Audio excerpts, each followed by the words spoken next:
today I have a man who's gone from being homeless to a property multi-millionaire, also featured on the Secret Millionaire on Channel 4. I have Kevin Green. Thank you for joining me. Your story is amazing. Could you share with the audience just a bit of the background about where you came from and how you got to where you are now? Briefly, years ago, I fell out with my father, and it led to me leaving home, running away from home at a fairly young age. And I went to the West Country because that's where I had relatives and I felt comfortable. But I didn't want to go and stay and knock on relatives' door and stay with them. I actually lived on the streets for some weeks. And it woke me up a little bit because I lived with the homeless and appreciated home a lot more, I can tell you. Appreciated that I'd been spoilt in life and I was absolutely starving and thinking, where am I going to get food from? And it really taught me to be grounded. So I was kind of persuading lorry drivers to give me what was left on their plate in the dinner calves, you know. So it came from there right through to then making amends with my father after working away for some years, away from home, and coming back to the home farm to milk the cows there and grow that herd from 40 cows to 400 cows. And that was kind of the interim period. Got married, had 3 beautiful children during that period, and then in 1999 became extremely frustrated with doing that. I was restricted in my mind by the price point that the supermarkets were putting for milk. I wasn't in control of my business. I felt even though I could have continued working and making money, it wasn't going to make me a millionaire, which is always one of the things I wanted to be from that high. Don't ask me why, but it's just a thing. And I started looking around at other options. Took a scholarship to travel the world, interviewed Bill Gates, Richard Branson, amongst others, and Richard's here today, and he's a great friend now and a great mentor to me. He gave me some advice in the beginning. I acted on that advice, and I went down the route of property. Borrowed all the money to buy my first house. As you do. Yeah, and I was really scared. I can tell you that was the most scary thing besides getting married that I've ever done. And I drove by that house every day after buying it just to make sure it was still there, you know. That's how naive I was. And that was miles away from my home as well. So it just grew from there. It was like what I call the peanut principle. I just kept adding houses using the simple methods that I've been taught. I did learn from the best. I targeted the best in the industry to do that. And I'm a guy who's like working class, a bit thick in school, dyslexic, you know, was always ousted and felt put down. And yet I'm a multi-millionaire as we speak here. So through hard work, determination and learning from the best, it's got me to a very nice position as I am now. Yeah. So let's just go back a little bit. As you said, you were brought up in the farming industry. Yeah. So, but from very young, you had an idea that you wanted to be an entrepreneur. So do you have any idea where that has come from? If it didn't come from your immediate family, any idea where? So I've been asked this question before, you know, why do you want to become a multi-millionaire? Well, my answer is why not? It just seems fun. I don't know where the idea for becoming a millionaire came from. It's not the materialistic side of it, it's the buzz of deals, you know, it's the thrill of doing something when it's seemingly impossible. And I think it's the challenging side of it that I like. That was a problem with dairy farming. It was too mundane. It was twice a day. It was, you know, milking those cows, missing the children going to school because I was too busy, and I was in that rat race, you know. So I like challenges, and I think I always have, you know, and that's really what's led me into becoming, you know, financially in a very good position. Yeah. And why property? That's an interesting area. I love property, yeah, you know. I do personally as well. So. One of the, you know, you can stuff your internet trading, you can stuff your stocks and shares as far as I'm concerned, you know, excuse me being blunt, but it's not for me. You know, people that do that, they do it very well. You know, one of the keys that Richard told me was follow your passion. You know, what's in your heart, not your head. Follow this. And I always listen to this, you know. And for me, property is tangible. I can stroke it, love it, it's there. You know, it grows. I'm a bit of an accumulator. I love land and property. It's in my energy, my whole psyche and feeling. And it just, you know, the day I stop loving it, I'll do something else, but I can't honestly see that coming. And how many houses do you own? How many properties? I think I read somewhere that you are one of the biggest landlords in the country. I think you own the most. Yeah. One of the few that own the most. If you take away the joint venture arrangements in companies, I am, it's said, the largest private sector property landlord in the UK, and that's not been challenged to date. So got well over 400 units there, which are high cash flow. And people often ask me, how many properties have you got? Well, that's not really the measurement of success. It's how much cash flow they produce and how much equity you've got in them. It's the money coming off, which is secure money. And that's what I focus on predominantly. Yeah, sure.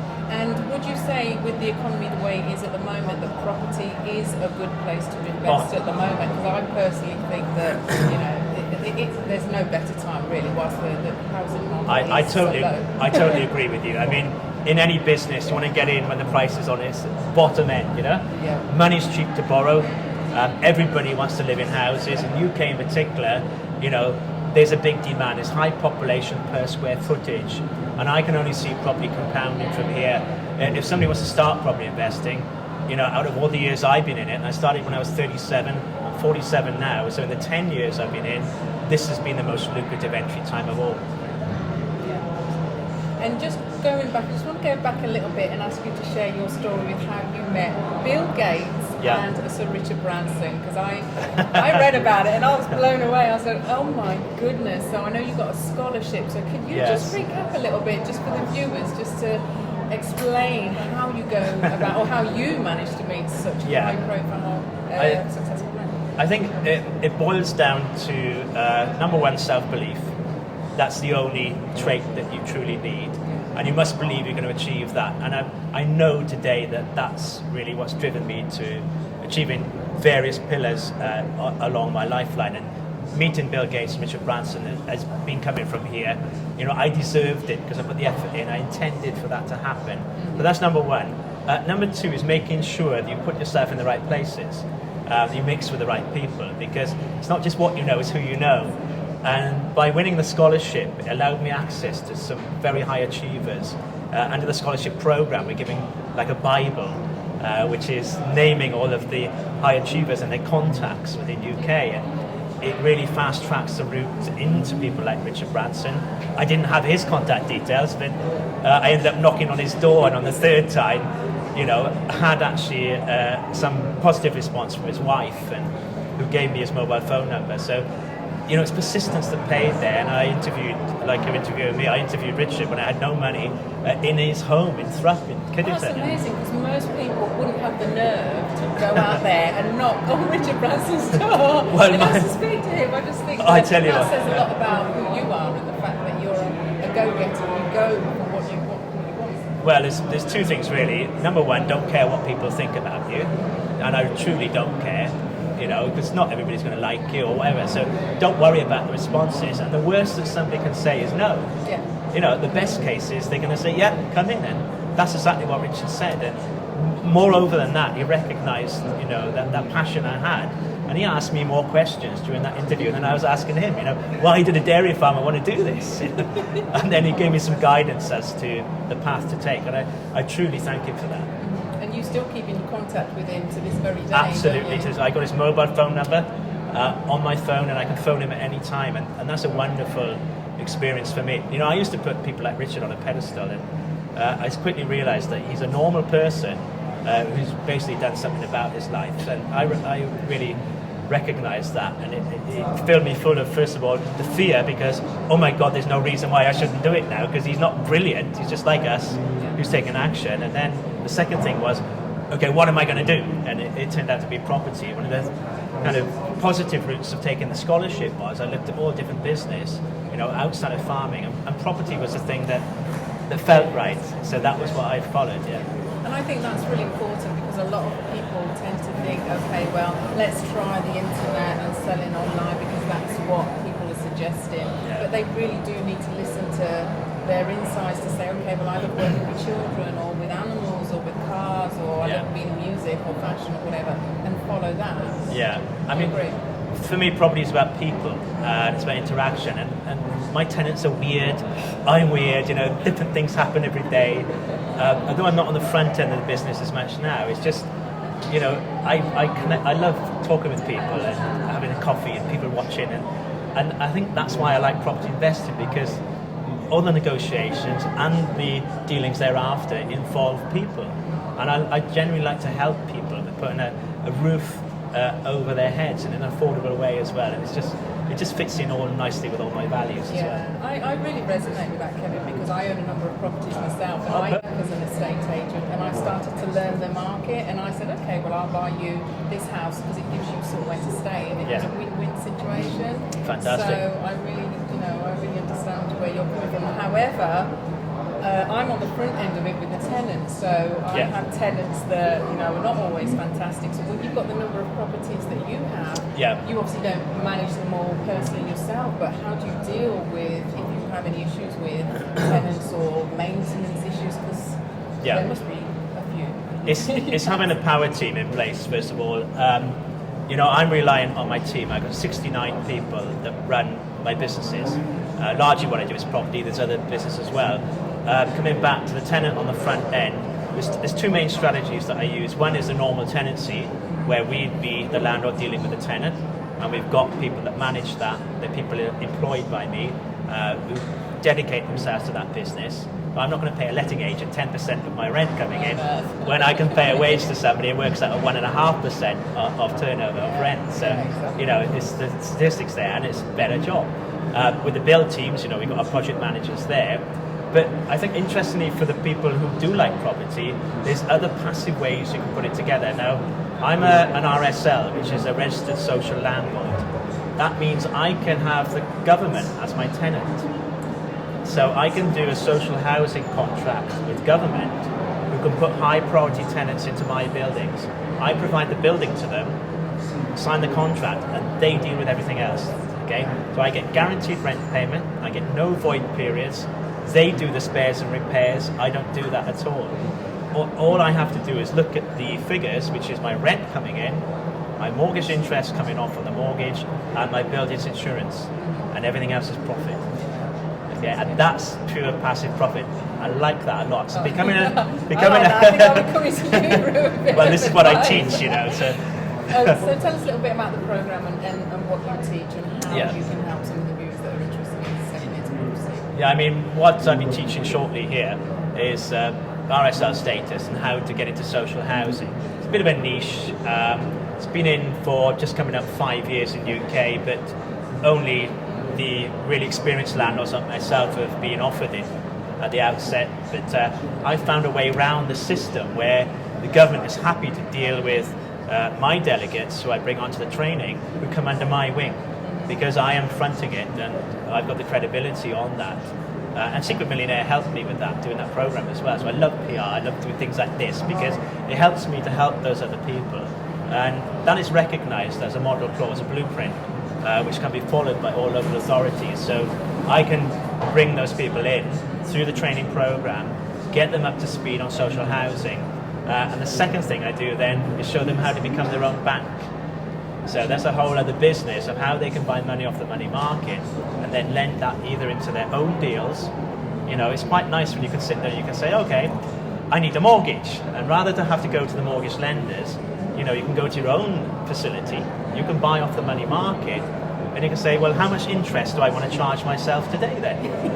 And there's you're writing your own mortgages. So there's some fast track routes around, and I'm pretty unique in UK.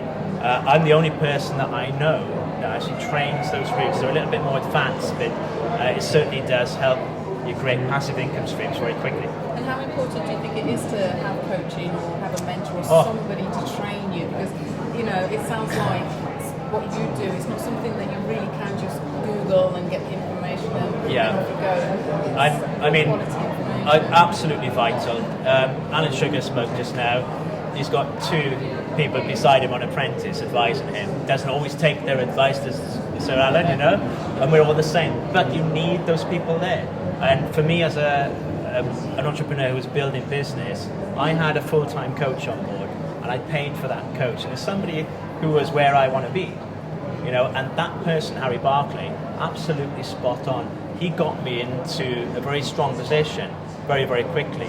And, I now do that with myself and my team of coaches for other people. So that is the jewel in the crown. The one-on-one bit is far better for me than a seminar training, because the accountability is absolutely forthright. You have to, be held accountable as a delegate to the coach. And the coach will make sure that certain things happen. And that coach, remember, knows. You know, it's no good me giving you all the information and saying, okay, go get on with it, because it probably won't happen too well. Yeah. But if I'm working with you through each nugget of it and we're building that up, you know, then I'm making you do the next bit. Okay, and then, you know, putting my size 10s up your backside if you don't. You know, that's really, coaching is a bit about pushing, encouragement, and just making it safe. You know, it's what I call the 3 S's. Safety, certainty, and speed is what coaching will bring in. And of course the second one starts with a C, but I'm dyslexic. So that's okay. That's okay. But I find that that's where a lot of people fall short in that they start well, but then because life gets in the way and things happen, and you know, without having somebody to kind of, you know, say, come on, keep going, and have you done what you said you were going to do? Yeah. Keep them moving forward. I think everybody needs that.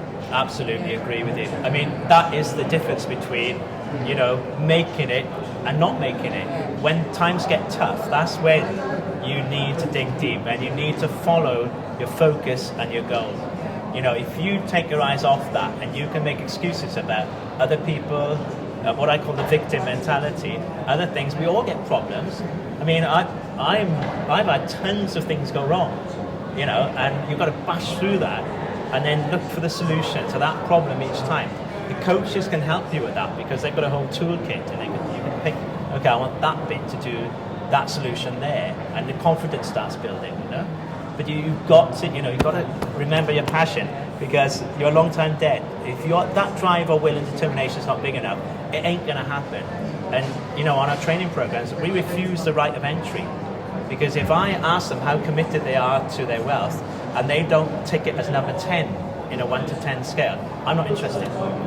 Because the biggest success is not driven from externally, it's from internally, it's from the person themselves, their whole energy, their passion, their drive. If that's not there, forget it. That's got to be there.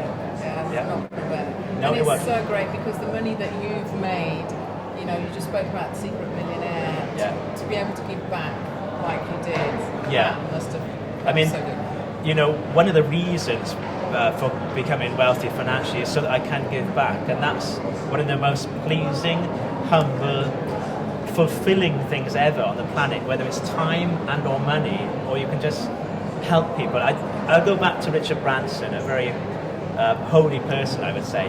Okay, now Richard, he said a number of things to me, really on encouragement. He also a couple of statements, and one of the things I never forget, and I was a bit blown away by this. He said, "You're going to be a light worker," and I thought, what does that mean? At that time, and it mulled over for a couple of years until that word kept popping up in different places. And what it means is you are destined to throw light into other people's lives in some way. And for me, it's been through speaking. Little did I know at that time, but it's been through the voice and the word, and through inspiring and encouraging people to perform. So I actually charge for my time there, and then 30% of that speaking fee goes into Make-A-Wish charity that I'm an ambassador of. So I always give anything I take on speaking as an income, 30% of net profit goes across into Make-A-Wish Foundation. So it's led to a position today where I've personally gifted over £300,000 into Make-A-Wish alone, by virtue of that business. I think when you give, you receive in this world, and that's important. Yeah, it really is. And I know that your sister passed away, didn't she? Yeah. You've done some work in giving to them as well, and that must have been quite a difficult time for you. Yes, I mean, if you look at entrepreneurs, I've studied them before becoming one, and you look at timeline, I'd be a typical example really of destitute, pain, torture, and then you want to do something about it, And it's almost like you have to go through that pain before you realise that you need to do something. Yes. Call me devil's advocate on this if you like, but, should we create that pain in ourselves, that uncomfortable feeling, before we actually achieve, It's a big question. I know for me it was like when my sister passed away, we shared our birthdays on exactly the same day. When I was 22, she was 20 at that time. And I remember saying to myself, I'm never, ever going to waste a second of my time. because I've got choices. She didn't have those choices; they were taken away. So it came to dairy farming. When I got tired of it, I thought, right, let's think back to my sis. You know, we're very close, and it was like, oh my God, I'm unhappy with this. I'm going to change it, and that was a driver really to look in for something else. Hence the scholarship. Hence what happened afterwards. I'm a great believer in every bad situation, something good will come out of it eventually. Absolutely. So I think it's a kind of testimony to what. I mean, she's with me all the time in spirit anyway. So. Yeah, absolutely. Oh wow, that is absolutely phenomenal. So if there's one thing that you could give the viewers to take away, one point of action or one piece of advice, what would you say to them today? Get up every morning, put your hand on your heart, and say, I believe in me, because self-belief's the key. If you get that, everything else comes. Yeah, totally agree. Well, Kevin Green, thank you so much for joining me today. Thank you, lovely to meet you as well. It's been an absolute pleasure. Thank you so much, Kevin Green. Thank you.